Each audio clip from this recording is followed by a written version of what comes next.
j'espère que vous allez bien. Aujourd'hui on se retrouve pour une nouvelle vidéo que je suis trop heureuse. Je vais les manger. Coucou tout le monde, j'espère que vous allez bien. Donc aujourd'hui on se retrouve dans une nouvelle vidéo que je suis trop heureuse de vous faire. Je suis trop de bonne humeur et tout, donc ça va être une vidéo plutôt cool j'espère. Aujourd'hui on est là pour parler de mes plus gros coups de cœur de tous les temps. Alors j'ai exclu Harry Potter, sinon j'aurais mis tous les tomes, enfin bref ça aurait pris 7 places sur 10. Donc bien évidemment Harry Potter est genre là. Voilà, vous ne voyez pas mes mains mais genre on va dire là. Donc je vais d'abord vous parler pour moi des différents niveau d'appréciation d'un livre, vous avez capté je pense. Donc pour moi il y a vraiment la déception, genre tout en bas, parce que la déception c'est vraiment horrible. Tu t'attends à avoir un super bon livre ou en tout cas un truc de ouf et tu te retrouves hyper déçu. Enfin bref, dans les 4 mentions honorables, on va retrouver Nous les filles de nulle part de Amy Reed aux éditions Albin Michel, parce que c'était vraiment une lecture de ouf. C'est hyper bouleversant, c'est un combat de femmes qui se sont fait violer, je vous ai déjà expliqué. Ensuite, Divergente de Veronica Roth aux éditions Nathan. Donc ça voilà, c'est le tome 1, j'ai les 3 tomes, c'est une trilogie. C'est une dystopie pour ceux qui connaissent pas, où en gros la population ne vit plus que dans une seule ville en fait. Cette ville, pour pas qu'elle sombre dans le chaos, il y a 5 factions, donc les sincères, les fraternels, les audacieux, les érudits et les altruistes, et selon vos traits de caractère, vous choisissez une des 5 factions. Ensuite, le pacte des marches sombres de de Pierre Bottero, Elana, donc aux éditions Rage aux poches. Donc c'est un spin-off, un petit peu une trilogie spin-off d'un personnage de la quête des vilaines et des mondes des vilains. Et ensuite un océan d'amour de Lupano et Panaccione. Comme d'hab, je ne connais pas l'édition parce que j'ai vraiment la flemme de chercher, mais bon on s'en fiche un petit peu. C'est une bande dessinée muette et oh là là, ça m'a bouleversée vraiment, c'est juste oufissime, c'est une espèce de petite leçon de vie. Ça m'a fait beaucoup réfléchir une fois que je l'ai lu. J'ai pas lu pendant 2-3 jours après parce que ça m'a vraiment fait réfléchir. J'étais vraiment pas dans mon assiette parce que ça bouleverse vraiment en fait. Passons maintenant au vide du sujet et passons au top 10. Donc bien sûr c'est totalement subjectif. J'ai encore du mal avec ces mots. Alexandre Dumas, Les Trois Mousquetaires aux éditions Le Livre de Poche.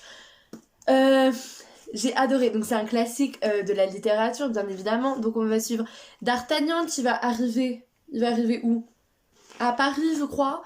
Il va rencontrer Athos, Porthos et Aramis qui sont des mousquetaires du cardinal, c'est ça? Ou contre ceux du cardinal, je sais plus, enfin bref, c'est 3 mousquetaires un petit peu rebelles. Je crois qu'il y a la guerre avec les Espagnols, du coup ils vont partir un petit peu partout, mais en même temps il y a un complot qui va se révéler. En tout cas je vous le conseille vraiment. Bon après c'est un petit loulou quand même, hein. Faut pas avoir peur, hein. Faut pas avoir froid aux yeux. Il fait 880 pages, mais ça passe hyper vite, c'est très bien mené et franchement j'ai adoré. Donc c'est Bad Romance Corps Indocile de Céline Mancelon. Donc voilà, c'est une histoire un petit peu de bad boy, mais il y a cette histoire à côté de la mémoire et de savoir en fait qu'est-ce qui s'est passé entre Ray et Charlie. Et franchement j'ai tellement kiffé, mais vraiment genre waouh. Et ça je vous en ai déjà parlé. Génération 4 de Marine Carteron aux éditions Rouergue, collection épique. Je trouve les couvertures elles font peut-être un petit peu gamin, je sais pas. C'est des petits livres, elles doivent faire 300 pages. Ouais, 300 pages. C'est une trilogie, mais franchement, lisez-la, c'est énorme. C'est La Passe Miroir, tome 2, Les Disparus. Oh là là, j'ai eu beaucoup trop peur. Oh là là, il faut pas faire ça. Passe Miroir, tome 2, Les Disparus du clair de lune de Christelle Dabos, que j'ai aux éditions Gallimard Jeunesse, collection Pulp Fiction, avec cette tranche affreuse les gars. J'ai adoré ce tome 2. Le tome 1 ça avait pas été un coup de cœur mais ça avait été une très bonne lecture. C'est pour ça voilà, encore une fois je fais une différence entre la très bonne lecture et le coup de cœur. Mais celui-là, mais waouh, j'ai tellement adoré, j'ai kiffé ma vie, vraiment j'ai dû le lire en 2 jours. Alors que pourtant il est assez gros quand même, hein. Il fait combien de pages? D'accord, il a pas écrit les pages. Il fait 660 pages, donc c'est quand même un beau petit loulou aussi. Mais franchement, c'est tellement bien. Commencez La Passe Miroir, les gars. Commencez. Le tome 3, ça a été une bonne lecture. Je suis très pressée que le tome 4 sorte en format poche parce que du coup, il est sorti en grand format, mais je l'ai pas encore lu. Donc bon, j'ai un petit peu le seum. Ensuite, bon, je vous en ai déjà parlé et je crois que je vais répéter ça pour tous les livres, je suis désolée, hein. C'est Shades of Magic de Vi Ishwab aux éditions Lumen. Qu'est-ce que j'aime déjà, regardez-moi cette tranche, genre elle est juste sublime. Derrière, c'est trop beau. J'aime beaucoup la couverture aussi et en fait, vous avez des chapitres, donc des parties un petit peu, voilà, 6e chapitre. Et après, vous avez différentes parties. Donc là, par exemple, c'est la partie 1. Et là, direct, vous allez avoir la partie 2. Donc c'est assez court et c'est séparé de parties. Donc j'aime énormément. Je les aimais tellement surkiffés. J'ai adoré. Enfin bref, Shades of Magic, je vous le recommande à fond. Je l'ai dévoré en une journée. Ça se lit hyper vite. C'est très bien rythmé. Surtout par le fait qu'en fait, ce soit décomposé en parties. Puis en plus, dans les parties, il y a des courts chapitres. Donc ça fait que c'est hyper bien rythmé et j'ai surkiffé tellement. Mais je veux trop le relire. J'ai adoré ma lecture. On part sur un genre totalement différent. C'est La mort et mon métier de Robert Merle, publié aux éditions Gallimard dans la collection Folio. C'est une biographie du commandant du camp d'Auschwitz qui s'appelle Rodolphe. Alors après, son nom de famille, je ne sais plus. C'est... raconter mais pas à la manière d'une biographie, genre c'est pas en mode tel jour il s'est passé ça, tel jour il s'est passé ça, non, il y a un petit côté récit quand même et c'est ça que j'aimais parce que dans les biographies quand il n'y a pas de récit, moi ça m'énerve vraiment, hein. Même si c'est hyper intéressant ce que les gens y vivent, vraiment ça me saoule à un point pas possible, c'est pour ça que j'aime pas ça. Mais là c'est tellement bouleversant en fait et quand tu vois vraiment tout ce qu'il fait, t'es en mode mais mec, tu te rends compte ou pas de ce que tu fais? Et lui, il est là, il est en mode non, mais c'est les ordres, c'est pour la patrie, c'est pour l'Allemagne, vive Hitler. J'étais en mode. C'est pas malsain non plus, mais à la fin de ta lecture, t'es pas bien. Tu n'es pas bien. C'est pas possible que tu sois bien après avoir lu ça. Ce n'est pas possible. Genre, si t'es tout rayonnant en mode ah, c'était bien la mort et mon métier. C'est pas normal. Pas normal, les gars. Non, vraiment, c'était. J'ai même pas les mots en fait. C'est. Quand tu vois son enfance déjà, t'es en mode.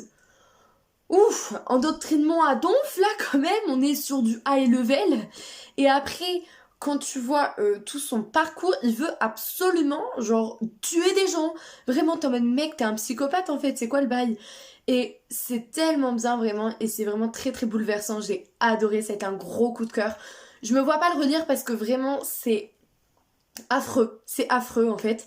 Mais d'un autre côté, j'ai tellement aimé, waouh, bref.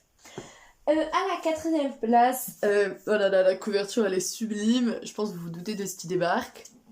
Les Marvel de Brian Selznick aux éditions Bayard. Voilà, si vous voulez la même couverture. Mais regardez-moi ça, les gars. Je sais pas si vous allez bien voir, mais elle est sublime. Donc, c'est un roman graphique. Donc, là, il y a la partie graphique et là, la partie roman. À la fin, il y a encore des petites images, mais bon, voilà. C'est tellement bien, mais tellement bien. Déjà, la partie graphique, elle est super bien. J'avais jamais lu de roman graphique et encore aujourd'hui, c'est le seul que j'ai lu. Mais j'adore vraiment. Et en fait, c'est très bien raconté. On comprend vraiment tout ce qui se passe. Par contre, il faut lire la partie grise, quoi. Si vous ne lisez pas. Enfin, la partie blanche peut être racontée sans problème, mais après la fin, ça va rien vous faire, quoi. Moi, la fin, vraiment, ça m'a choquée. Je m'y attendais absolument pas. Et c'est sûrement ça qui a fait que c'est un coup de cœur. Déjà, j'ai adoré la partie graphique. Donc déjà, c'était presque sûr que ça allait être un coup de cœur. Mais en plus de ça, quand tu me donnes une fin inattendue, tu peux être sûr que tu vas faire partie des coups de cœur, quoi. C'était vraiment oufissime. La fin, mais... tu la vois venir mais de nulle part et en plus après on te donne des éléments en mode de si genre la fin tu peux y croire quoi. On va rentrer maintenant dans le top 3 avec Le Roi des Fauves de Orly Wallenstein. Il est trop bien. C'est un petit bébé, hein, 270 pages. Ça se lit très rapidement, je l'ai vraiment lu en une soirée. Donc c'est aux éditions Scrinéo. J'aime beaucoup la couverture, je la trouve vraiment sublimissime. Ensuite, je pense, vous savez ce qui débarque. Donc en 2e position, j'ai mis Babel de ABK. Genre, j'aime beaucoup trop. Déjà, cette couverture, on en parle ou pas? Il y a une vidéo qui va arriver, peut-être que je vais la filmer aussi aujourd'hui, donc peut-être que j'aurai également cette tenue là où je vais vous présenter vraiment mes plus belles couvertures de ma bibliothèque, parce que je pense que ça peut être hyper intéressant parce qu'il y a beaucoup de gens qui se basent sur sur la couverture. Donc Babel, voilà, c'est une dystopie fantastique, un petit peu SF, vraiment un truc de ouf. C'est du hardback, C'était une édition limitée, il me semble. Je sais plus du tout dans quelle édition c'était. C'est aux éditions Célène. Et voilà, donc c'est du hardback et elle est vraiment sublime la couverture, je trouve. Et j'ai adoré l'histoire, il y a des rebondissements, genre à tous les chapitres je sautais. Il y a des passages avec des morts de gens qui sont affreuses, où j'ai pleuré les larmes de mon corps. Ensuite, bon, je vais vraiment me faire manger par mes abonnés. Vous savez ce qui arrive. Number one des coups de cœur. J'aurais pu mettre Harry Potter, mais comme je vous dis, Harry Potter est vraiment hors catégorie parce que c'est... genre voilà. Bon, du coup, je vais pas vous faire de résumé, je vais juste vous le montrer. Pas besoin de dire l'auteur ni l'édition, vous avez capté, c'est bon. Voilà tout le monde, c'est la fin de cette vidéo, j'espère qu'elle vous aura plu. Alors, je viens de décider sur un coup de tête que j'allais supprimer tous les résumés de livres que j'expliquais dans cette vidéo parce que là, j'en suis à 20 minutes de tournage, donc ça fait beaucoup quand même. Et j'ai pas dit grand chose d'inutile, sauf que la plupart des livres, vu que je vous en ai déjà parlé dans d'autres vidéos, j'ai décidé d'enlever les résumés tout simplement, ça va raccourcir la vidéo. J'espère quand même que ça vous a plu parce que du coup, quand vous arrivez à cette fin, vous n'aurez pas eu les résumés. Mais bon, j'espère quand même que ça vous a plu et je vous fais d'énormes bisous.